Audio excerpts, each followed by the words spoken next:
નાટકનો અત્યંત ભાવનાત્મક અને હૃદયસ્પર્શી સાવજ હીરબાઈનું વાછરું લઈને ભાગે છે એ પ્રસંગને માણીશું, જેમાં 14 વર્ષની એક નાનકડી બાળકી કે તેનું વહાલું વાછરું સાવજ લઈ જાય છે અને એ હીરબાઈ કડિયાની ડાંગ લઈને સાવજનો સામનો કરવા નીકળી પડે છે. મેઘાણીભાઈએ આ આખા પ્રસંગને પોતાની નજરોથી નિહાળ્યો છે. આ પ્રસંગ માત્ર એક ઘટના નથી, આ આપણને એક શીખ આપે છે કે દીકરી ધરતી પર દેવત્વનું જીવંત રૂપ છે. પાત્ર પરિચય આપી દઉં. હીરબાઈના પાત્રમાં છે કલ્પા કોટક, મેઘાણીભાઈ અંકિતા આસરા, તુલાકાર ઉન્નતિ મહેતા, ચારણ બીના હાસોટી અને ચારણ પત્ની યોશિતા શુક્લા. Thank you.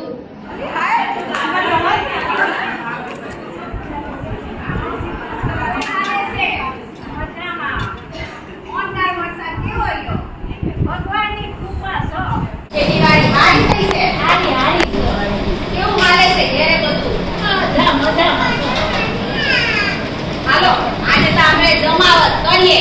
એક વાર તો થઈ જાય. હા થઈ જાય. ચલો જમાવટ. એ સિયાળે સો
કડિયાની ડાંગ લઈને હવસને બગાડવા